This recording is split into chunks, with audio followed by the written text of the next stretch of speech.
एक दिन अरे भाई, आज तो सारी लकड़ियों को काट ही दूंगा। हाँ, आज इन्हें बेचकर जो भी पैसे आएंगे और मिला को उनसे ताजा मछली ला कर दूंगा। बेचारी कब से बोल रही है, खुश हो जाएगी। सोमू को इस आस में कि ज्यादा लकड़ी काटकर अब ज्यादा पैसे कमाऊंगा, लकड़ी काटते काटते शाम हो जाती है। तभी सोमू के पास एक सेठ भागते हुए आता है, जिसके हाथ में एक धन की पोटली थी।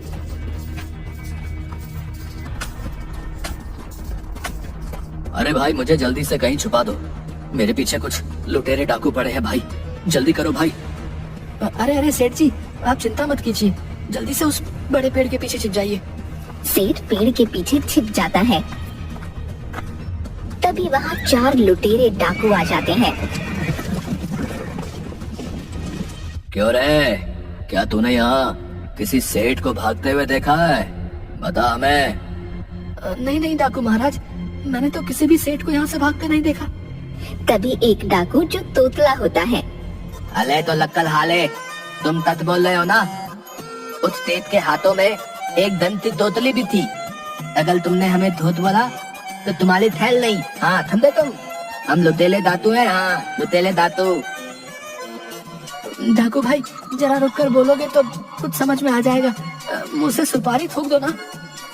ताले मेला मदाद बनाता है ताले है?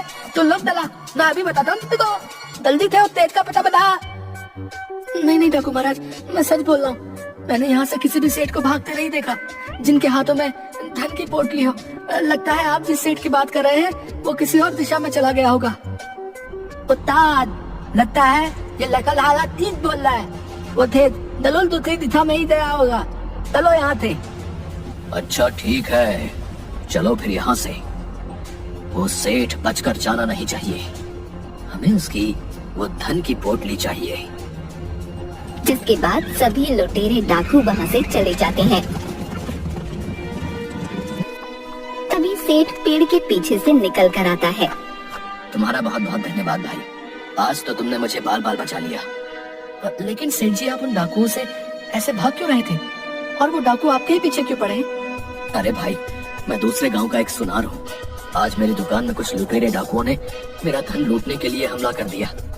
बड़ी मुश्किल से मैं अपनी जान बचाकर भागा और जितना भी धन मेरे पास था सब इस पोटली में बांध लिया और भागते भागते इस जंगल में आ गया। और लुटेरे डाकू भी मेरा पीछा करते करते यहाँ आ गए। वो मुझसे मेरे धन की ये पोटली लूटना चाहते हैं। सेठ जी, वो डाकू आपको ही ढूंढ रहे हैं, ज्यादा देर यहाँ रुकना सही नहीं होगा। आप मेरे साथ मेरे घर चलिए। जिसके बाद वो सेठ सोमू के साथ उसके घर जाता है।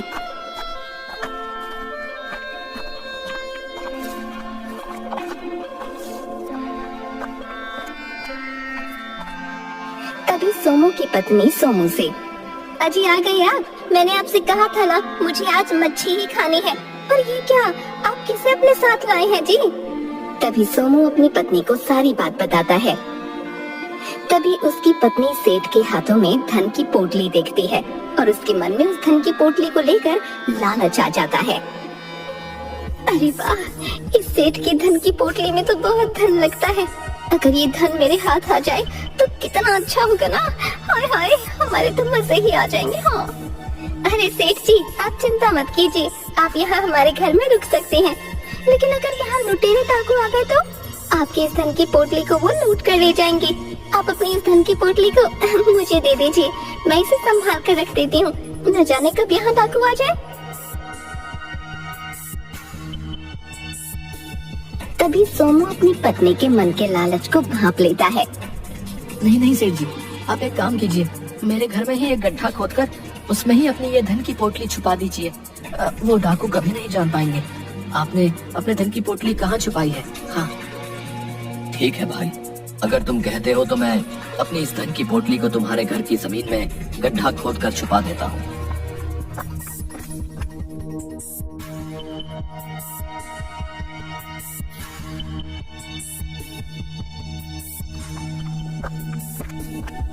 सेठ जी, अब आप आराम कीजिए। तभी सेठ की आंख लग जाती है और वो सो जाता है। सोमू सेठ की धन की पोटली जिस जगह छुपाई थी वहाँ खड़ा रखवाली करने लगता है। अरे अगर डाकू आ गए तो सेठ के साथ साथ मैंने जो जमा पूंजी लकड़ी बेचकर वर्षों में जमा की है वो भी चली जाएगी। नहीं नहीं, मैं ये नहीं होने दे सकता। जिसके बाद सोमू एक पोटली में अपना धन वहीं जंगल में छुपा देता है जहाँ वो लकड़ियाँ काटा करता था। वहीं जमीन में गड्ढा खोदकर वो धन उसमें छुपा देता है और वापस अपने घर आ जाता है।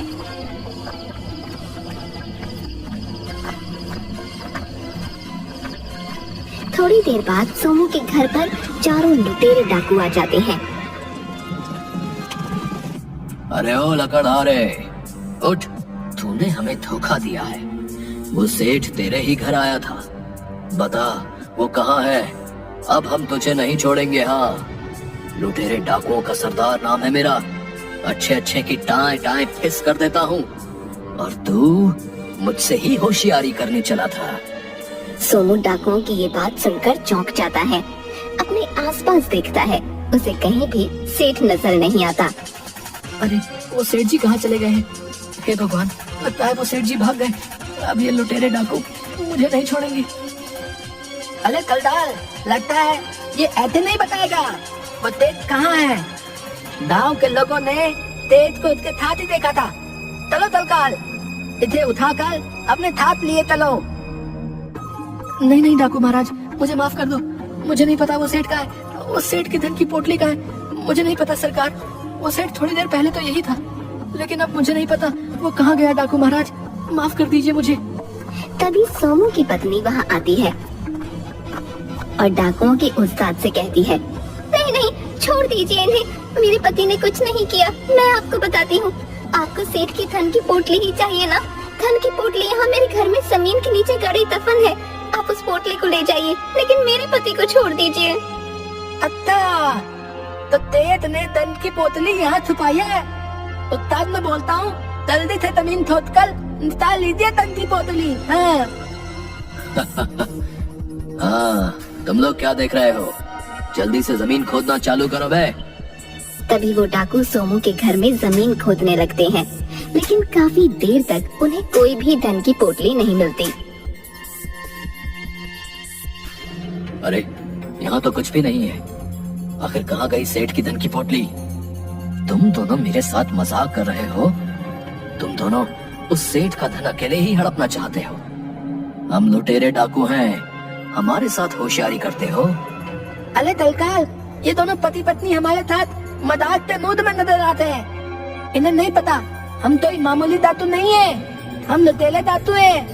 देखो तुम दोनों, सीधे सीधे बता दो कहाँ छुपा रखा है सेठ का धन, वरना तुम दोनों अपनी दान से हाथ धो बैठते। हाँ।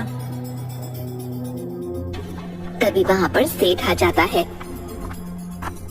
सेठ को देखकर सोमू और उसकी पत्नी हैरान हो जाती हैं। अच्छा हुआ थे तुम ही यहाँ आ गए, वरना हमारे उस्ताद तुम्हें कहीं से भी ढूंढ निकालते। हाँ हाँ। डाकू महाराज, अब इन दोनों मासूम पति पत्नी को छोड़ दीजिए। इन्हें नहीं मालूम कि मैंने अपना धन कहाँ छुपाया है। जब समूह की आंख लग गई थी तो मैं खुद ही उठकर अपने धन की रखवाली करने लगा, और मैंने तुम्हें आता देख लिया था, इसलिए मैं अपने धन की पोटली उठाकर वहां से भाग गया। तुम चलो मेरे साथ डाकू महाराज, मैं आपको अपने धन की पोटली देता हूँ, लेकिन सोमू को छोड़ दो। जिसके बाद सेठ और सोमू उन चारों डाकुओं के साथ उसी जंगल में जाते हैं जहाँ सोमू लकड़ी काटा करता था।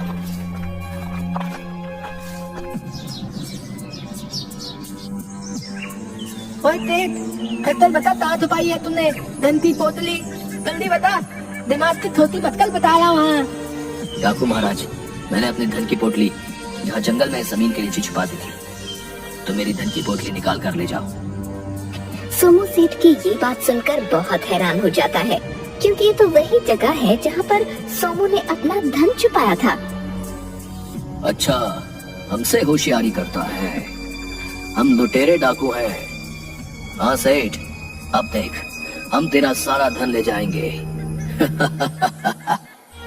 तभी डाकू जंगल में जमीन खोदकर वो धन की पोटली निकालते हैं। तभी सोमू ये देखकर हैरान हो जाता है, क्योंकि वो तो सोमू की ही धन की पोटली थी। हे भगवान, ये तो मेरी ही वर्षों की जमा पूंजी से जमा किया हुआ धन है, लेकिन सेठ इसे अपना धन क्यों बता रहा है? हे भगवान, अब मैं क्या करूंगा? इस सेठ ने तो मेरे साथ धोखा किया है। हाय हाय, अब तो मेरे पास कुछ भी नहीं बचेगा। अरे वाह वाह, हमें तो माल मिल गया। देखो तलकाल, ये रहा तेल का ताना। हाँ। अरे हाँ हाँ, चलो यहाँ से। इतना धन तो हमारे लिए पर्याप्त है। आखिरकार हमने सेठ का धन लूट ही लिया। हाँ। जिसके बाद वो डाकू वहाँ से सेठ के धन की पोटली लेकर चले जाते हैं।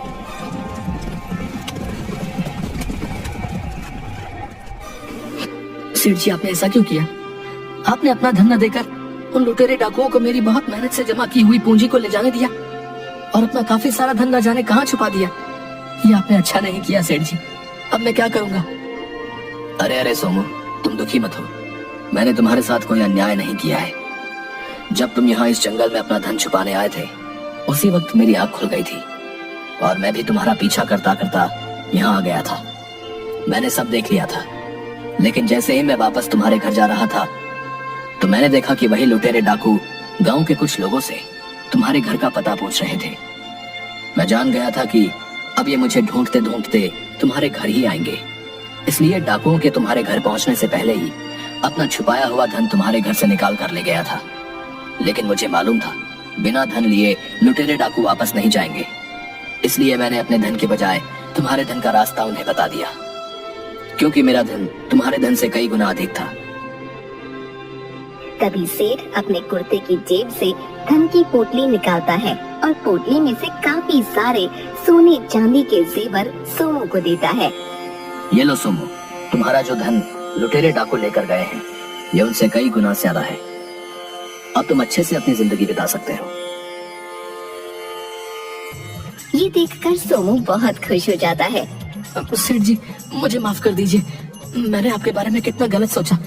मुझे लगा आपने उन लुटेरे डाकुओं को अपना धन न देकर मेरे धन का रास्ता उन्हें बता दिया, तो आपने मेरे साथ अन्याय किया। लेकिन आपने तो मुझे ये सोने चांदी के जेवर देकर मेरी नैया ही पार लगा दी है। आपका बहुत बहुत धन्यवाद सेठ जी। आपने अपनी सूझबूझ से उन लुटेरे डाकुओं को अच्छा बेवकूफ बनाया है।